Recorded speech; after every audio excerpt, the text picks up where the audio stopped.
Se é para ele, tá fraco. Tá fraco.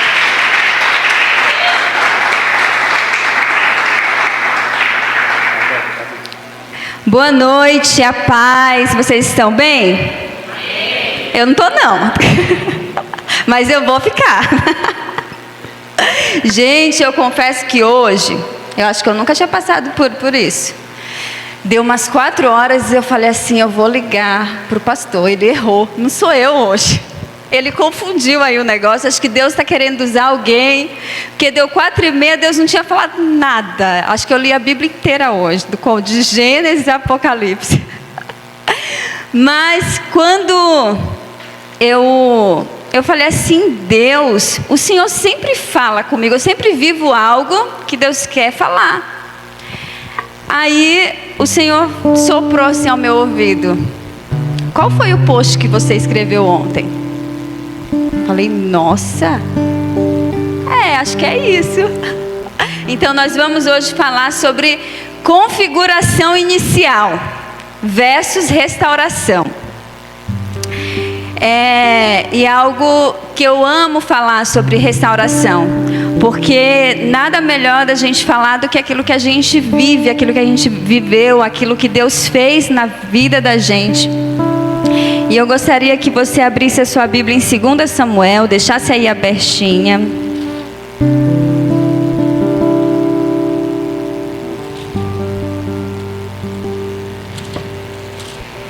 Segunda Samuel capítulo 7. Nós vamos hoje falar um pouquinho sobre Davi. E aí eu pensei, não, Davi, será que ele voltou para a configuração dele? Aí eu fiquei pensando, mas ele voltou. No fim da vida dele, ele voltou para a sua configuração inicial. E hoje eu creio que Deus vai nos levar para essa configuração que Ele fez para nós. Amém? Eu queria que você fechasse os seus olhos. Eu quero ser bem sensível ao Espírito Santo hoje. E eu queria que você lembrasse aí da sua configuração. Lembrasse de quem Deus te fez e para que Ele te fez. Espírito Santo, nos conduz nessa noite, Espírito Santo. Traz a memória, Senhor, aquilo que o Senhor deseja lidar conosco hoje. Tu és bem-vindo, Espírito Santo. Tu és bem-vindo nessa noite. Tu és bem-vindo, Tu és bem-vindo. Nada se compara à Tua presença, Senhor. Nada se compara a Ti. Nada se compara. Muitas vezes nós trilhamos tantos caminhos, conquistamos tantas coisas, mas nada se compara a estarmos contigo. O Senhor é aquele que nos conduz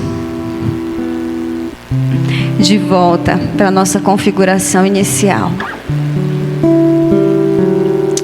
Nós te amamos, Senhor. Nós te adoramos, Senhor. Nós te adoramos, Senhor. Oh, Espírito Santo. Toma o teu lugar de honra nesse lugar. Toma o teu lugar de honra, Senhor. Não nos deixa sair daqui iguais.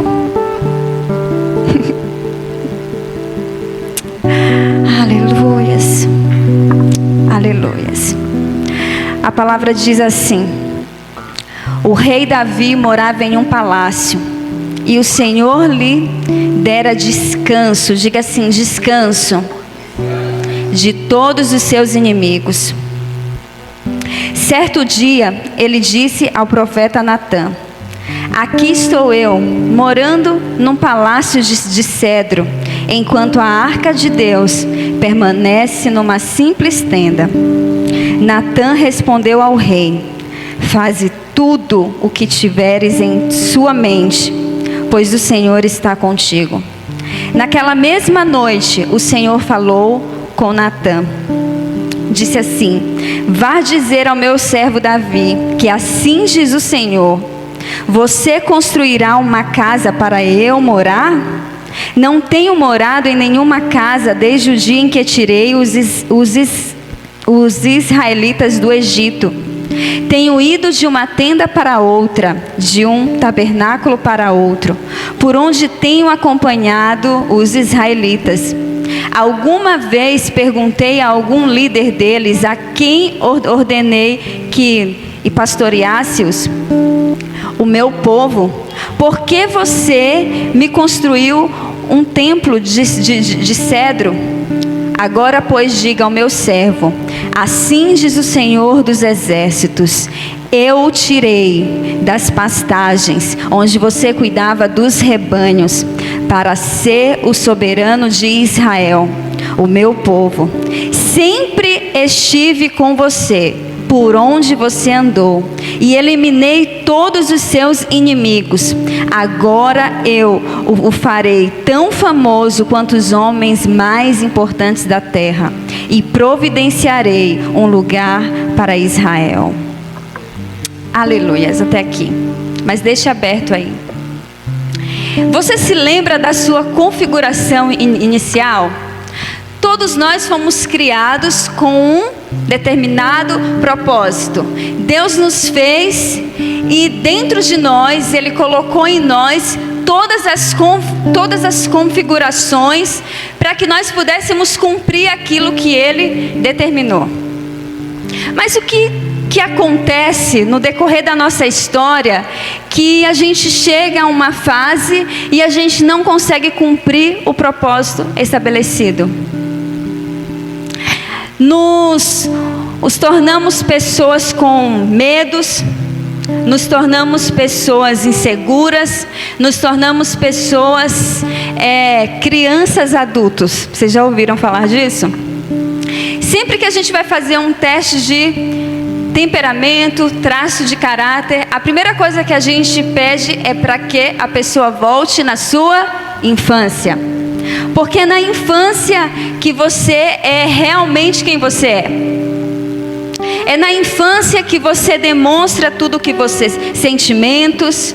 É na infância que você explode. É na infância que você diz se você vai ser um adulto comportado ou um adulto que não para. Eu tenho 2 filhos, como é diferente um do outro. É 2 extremos. Eles são muito diferentes. Mas a palavra diz que nós fomos criados com uma configuração. Deus, Ele nos formou de uma forma esplêndida. Em Salmo 139, 14 diz assim, que Ele nos fez de forma admirável e Ele nos teceu no ventre da nossa mãe. Ele sonhou com cada detalhe. E o mais lindo é que Deus não erra. Ou seja, se nós nascemos da mãe, que nós nascemos do pai na casa, Deus, Ele planejou que você fosse filho de quem você é. Deus, Ele planejou que você tivesse os genes, que você tivesse todas as características que você tem. E aí às vezes a gente olha para a nossa história e pergunta assim: mas por que, Senhor? Eu queria ter sido assim, eu queria ter sido assado, eu queria fazer de outra forma. Mas Deus, Ele sabe perfeitamente como Ele nos criou, como Ele fez. E aí você pode pensar: não, mas eu sou tão medroso. Como que Deus, Ele me fez de uma forma esplêndida? Em Gênesis 1, se eu não me engano, 27, diz que Deus nos fez à imagem e semelhança dEle. Deus nos criou à imagem e semelhança do Deus Todo-Poderoso. Ele fez o homem e colocou em um paraíso. Tudo estava à disposição dele.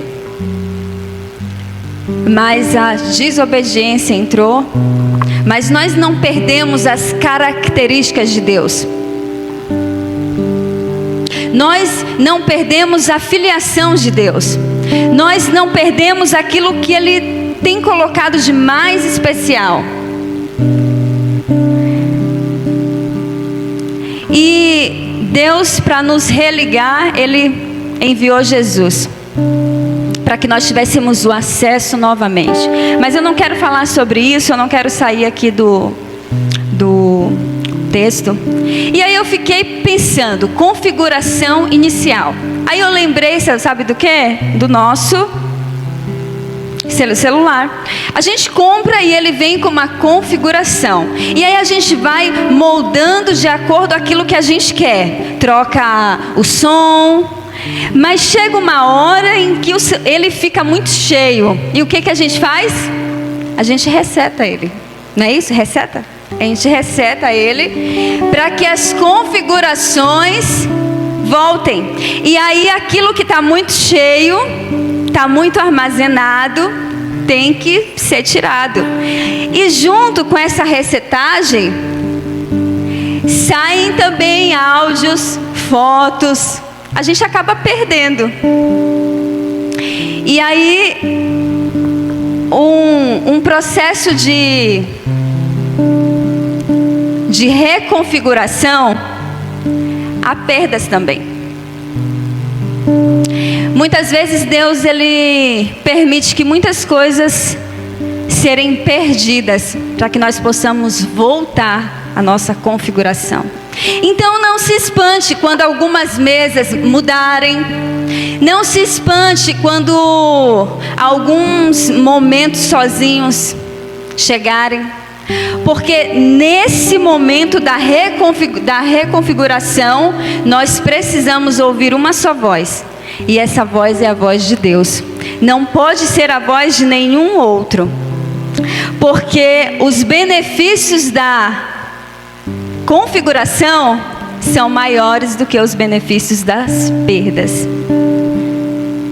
E então eu quero falar sobre um rapazinho. Quero contar a história dele. Deixa aí aberto, a gente já fala. Ele se chamava Davi. Davi, se você for olhar para a história dele, em momento nenhum ele pediu.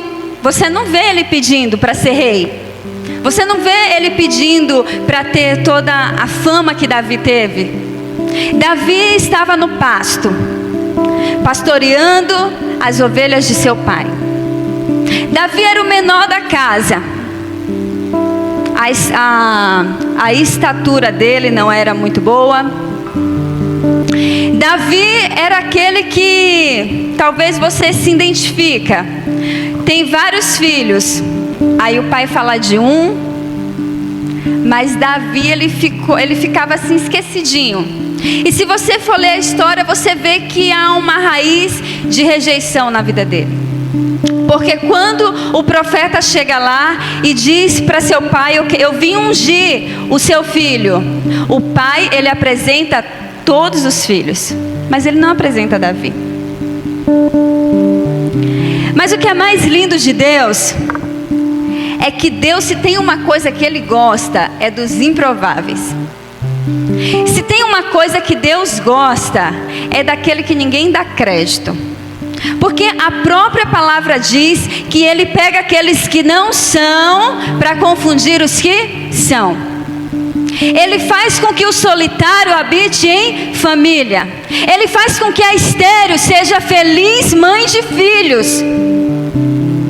Então Ele pega aquele que está lá sozinho e Ele diz: vai lá e unge o futuro rei de Israel, aquele que eu escolhi para fazer grandes coisas pelo meu povo. É assim que Deus continua fazendo nas nossas vidas. Deus faz daquele que está esquecido, Deus pega e Deus mostra. Mas Deus também abate aquele que está sendo visto. Deus também pega o orgulhoso e coloca no seu devido lugar. Mas o plano dele e o propósito dele nunca pode ser frustrado. E Davi, ele nos ensina que nós precisamos fazer aquilo que precisa ser feito quando ninguém está vendo. Porque a palavra diz que ele estava lá só com a sua harpa tocando, cuidando das ovelhas, e quando o urso e leão aparecia, ele ia lá e matava. O seu pai não estava vendo. Mas nós esquecemos que o nosso Pai Celestial, Ele vê todas as coisas. Nós esquecemos que os olhos do Senhor, eles estão sobre toda a parte. Então Ele fazia aquilo que precisava ser feito. E isso preparou Davi para fazer aquilo que ia ser visto. O tempo do secreto, ele nos prepara para o tempo do aplauso. Se você for direto para o aplauso, você não vai suportar a glória do mundo. Porque a glória do mundo, ela não foi feita para nós. A glória do mundo, ela não foi feita para aquele que precisa ser cheio de Deus. Porque quando nós nos iludimos com o mundo, nós ficamos longe do propósito que sempre será carregar a presença de Deus, onde nós formos. E quando nós estamos cheios de nós mesmos, nós jamais poderemos ser cheios daquele que nos criou. E então, Davi foi ungido. Só que nada aconteceu. Quantas vezes Deus usa profeta para falar com a gente? Deus nos entrega profecias. Deus nos dá direcionamentos. E aí a gente volta para nossa casa e tudo continua do mesmo jeito. A gente volta e vê a situação sem mudança alguma. Mas nós temos a palavra. E quem tem a palavra tem tudo. Então Davi foi promovido. Aquele que pastoreava ovelhas, ele foi promovido a entregador de marmita. Então Davi foi lá, o menor da sua casa, levar a marmita para os seus irmãos comerem. Porque eles estavam... Engraçado, né? Davi estava atrás das malhadas matando urso. Os seus irmãos estavam no grande exército, escondidos de um gigante. E quando Davi vê aqueles gigantes zombando do seu povo, eu acredito que ele era baixinho mesmo, porque todo baixinho é ousado. Então ele disse assim: quem é esse filisteu que vem contra o meu Deus? E a palavra conta que Davi mata aquele gigante. Mas ele só matou aquele gigante porque ele foi no nome do Deus vivo. E então ele é promovido a entregador de marmitas, a genro do rei. Uau! Tá quase lá, né?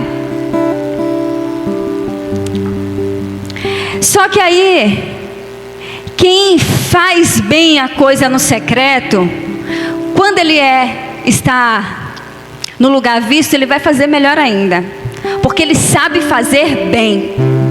E então Davi fez bem aquilo que foi proposto para ele. E então ele ficou mais famoso do que o rei. E quando ele ficou mais famoso do que o rei, ele atraiu o quê? Alguém sabe? Uma palavrinha? Ele atraiu inveja, raiva, ódio. Então Davi teve que ser promovido de novo. Mas dessa vez ele foi promovido a foragido. E a palavra conta que por anos ele ficou foragido. Saul queria matar. Então Davi foi fazendo o que era proposto para ele fazer, enquanto ele não estava no lugar determinado por Deus.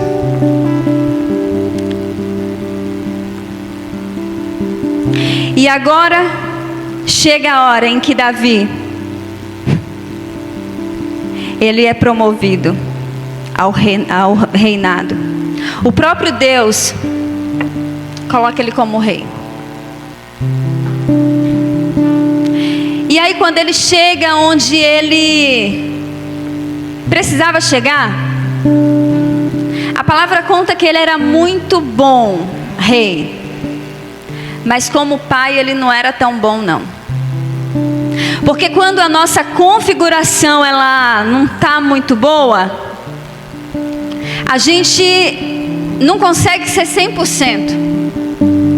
A gente sempre deixa algo a desejar. Então Davi, ele foi esse pai que deixou a desejar. Davi era um homem segundo o coração de Deus, mas esse homem segundo o coração de Deus adulterou e matou. E como consequência disso, ele trouxe morte para sua casa, o seu filho morreu, e o seu filho mais velho estuprou a sua meia-irmã dentro da casa dele. Como consequência disso, porque Davi deveria ter agido segundo as leis, ele deveria fazer o que era para fazer, mas ele não fez. Qual que é a diferença desse Davi agora para aquele primeiro Davi? Davi não teve a atitude que ele precisava ter tido. Então quando você não faz aquilo que você precisa ser feito, quando você não toma a decisão que precisa ser tomada, você traz rebeldia para dentro da sua casa. E foi exatamente isso. O outro filho se rebelou, matou o primogênito para vingar, e se rebelou contra o pai e tomou o reinado de Davi. Todo mundo aqui conhece essa história, mas por que eu estou contando? Eu estou contando detalhadamente a história para nós chegarmos a um ponto, que é esse ponto aqui, que Davi chega na velhice dele. E todo mundo sabe a história. O seu filho, ele foi morto em batalha. Davi perdeu 3 filhos, uma filha emocionalmente também. A sua casa ficou uma destruição. Ele chegou aonde ele precisava ter chegado, porém ele não chegou na sua configuração inicial. E aí eu encontro essa história onde Davi, na sua velhice, ele fala: não, eu preciso construir uma casa para Deus. Deus me deu descanso. Eu lutei a minha vida inteira, eu batalhei a vida inteira. Agora chegou a minha aposentadoria. Eu vou criar uma casa para Deus, porque não é justo, eu moro aqui, é tão lindo. E Deus vive em tendas, a arca da presença de Deus. Mas Deus fala com Davi: não, Davi, suas mãos estão muito sujas de sangue. Você não vai fazer uma casa para mim, mas a sua descendência vai fazer. Mas o ponto da pregação que eu quero chegar é exatamente esse.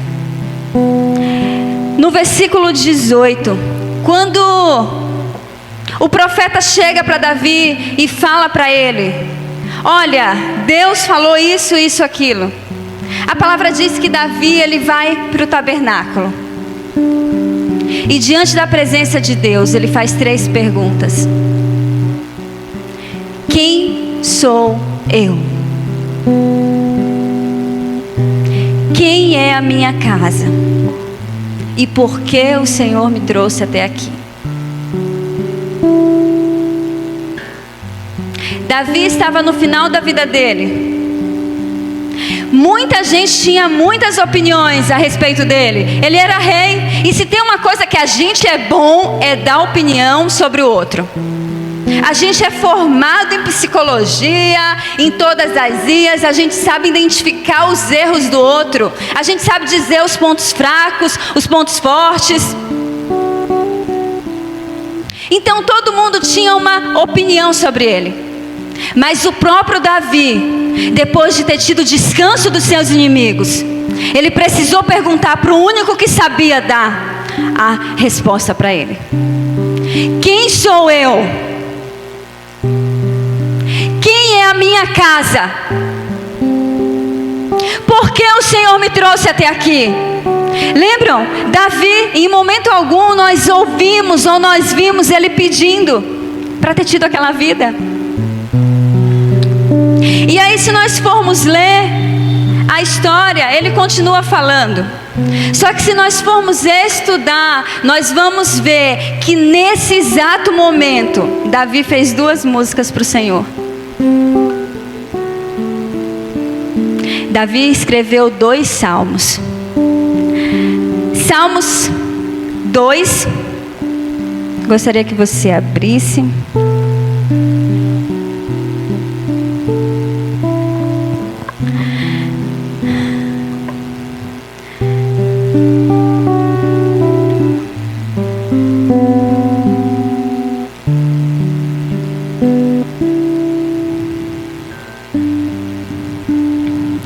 Salmos 2.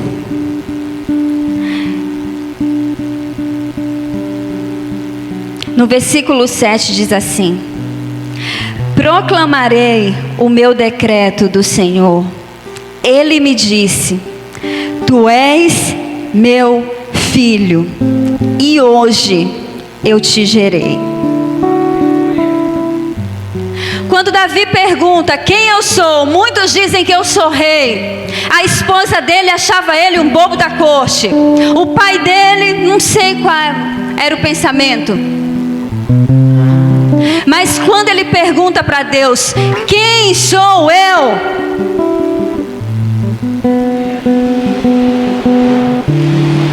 O próprio Deus responde: você é o meu filho amado. Hoje, percebam, hoje ele estava no final da vida dele.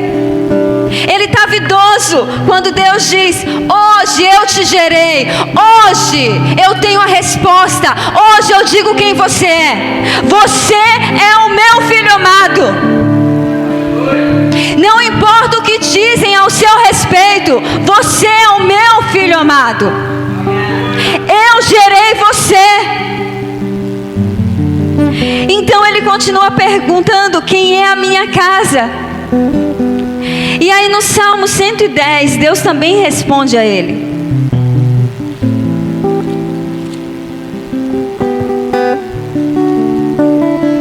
Eu imagino Davi escrevendo esses salmos diante da presença de Deus, e Deus dando as respostas para ele.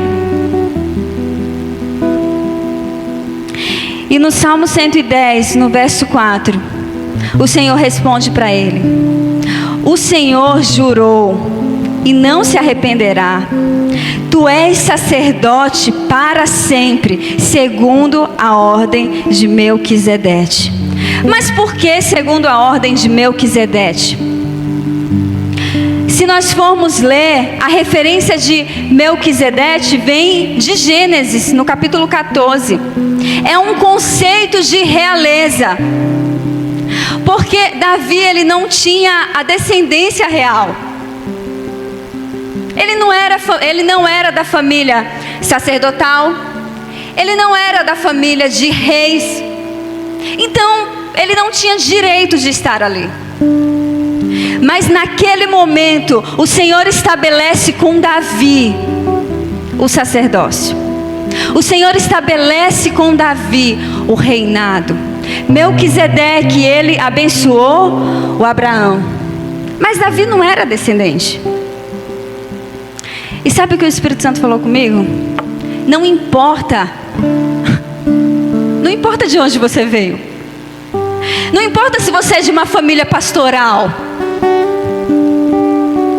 Não importa as mazelas da sua família, o Senhor estabelece um sacerdócio na sua vida. Se não existe pastor na sua casa, o Senhor estabelece na sua vida o sacerdócio real. É a partir de você.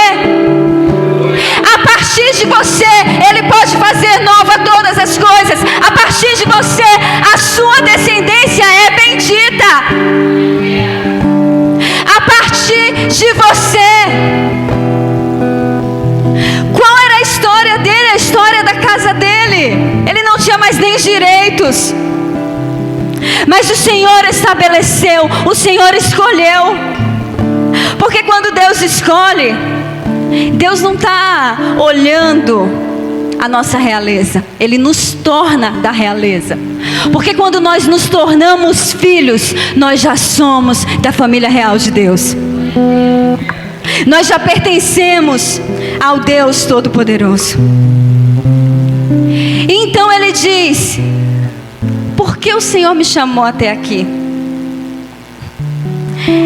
E aí o verso 5 vai dizer: o Senhor está à tua direita, Ele esmagará reis no dia da ira, julgará as nações, amontoando os mortos e esmagando governantes. Quem vai fazer isso?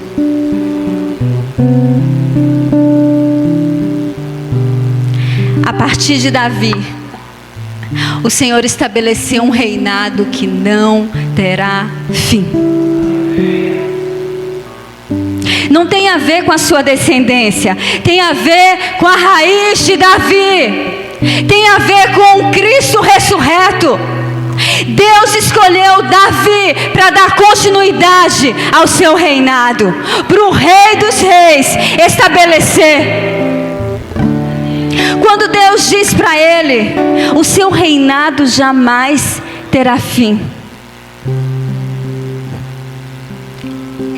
as Escrituras estavam apontando para Cristo. Para Cristo. Mas no final da vida de Davi, o Senhor reconfigurou ele de novo. No final da vida de Davi, o Senhor estabeleceu o seu trono. Eu fico pensando nas lutas que Davi enfrentou. Porque a gente, quem tem um chamado sabe. O seu chamado às vezes é maior do que a sua vida. O seu chamado às vezes coloca inimigos. O seu chamado, ele muitas vezes te coloca em poço, como fez com José. O seu chamado, ele te leva para uma cruz. O seu chamado, ele te coloca em situações que não são muito boas. Todo aquele que tem um chamado, uma vez eu ouvi isso, todo aquele que tem um chamado para algo muito grande, ele carrega nas costas as marcas. Ele carrega nos ombros o peso do chamado. Porque se vivemos para Ele, ou se morremos, é lucro. Mas nós nunca podemos nos esquecer do que Deus nos chamou para ser. Do que Deus tem sobre nós. E quando eu estava escrevendo aquele post, eu estava até falando com a Lu, aí eu desliguei, aí eu olhei para uma foto e comecei a escrever o post. Eu ia até falar com ela, mas aí chegou a visita lá, a gente não conversou. E é impressionante quando Deus, ele nos reconfigura. Eu comecei a lembrar de quem a Josi era, não de quem a Josi se tornou, porque nós somos, Deus nos cria e nós nos tornamos. E aí quando nós vamos para a ciência, nós vemos, né, que quando nós convivemos com alguém que tem um temperamento tal, tarará, todo mundo sabe disso. Mas as marcas e as dores, elas nos tornam pessoas. Elas nos deixam moldadas aquilo que vai nos tirar do propósito de Deus. E quando nós não sabemos quem nós somos, nós não temos destino. Nós não sabemos onde nós vamos chegar. Quando nós não sabemos quem somos, nós não sabemos as nossas limitações. Nós não sabemos aquilo que nós queremos de verdade. Mas Deus, ele vem feito um trabalho muito grande. E eu me peguei exatamente lembrando quem era a Josi. E é completamente diferente da Josi que vocês conheceram. Sinto dizer. É completamente diferente. Mas eu posso dizer uma coisa? Eu estou amando a Josi que eu estou descobrindo. Porque a palavra diz que onde o amor de Deus chega não há medo. O amor de Deus, ele lança fora todo medo. O amor de Deus, ele lança fora toda impossibilidade. O amor de Deus, ele lança fora toda falta de perdão. O amor de Deus, ele lança fora toda insegurança. E nós só conseguimos compreender para o que Ele nos chamou quando nós estamos exatamente preenchidos pelo amor de Deus. E quando o amor de Deus chega, é impossível todas essas coisas ficarem. Ou nós não permitimos que o amor permaneça e nos enchemos daquilo que não é pão. Às vezes nós nos enchemos de religião, nos enchemos de religiosidade, nos enchemos de trabalhos para Deus, achamos que somos super crentes e não entendemos por que nós não conseguimos cumprir o propósito de Deus. Não entendemos o que Ele quer, para que Ele nos chamou. Porque nós estamos cheios de áudios, de vídeos, que está atrapalhando a configuração. Está atrapalhando demais. Nós estamos cheios de amizades que estão atrapalhando. Nós estamos cheios de conversas. Nós estamos cheios de muitas coisas. Mas essa noite eu queria te convidar a você fazer essas 3 perguntas para o Senhor. Eu queria convidar você a fechar os seus olhos e perguntar para Ele: Senhor, quem eu sou? Quem eu sou? Quem é a minha família? Por que eu estou aqui? Por que eu estou na rocha? Por que o Senhor me trouxe até aqui?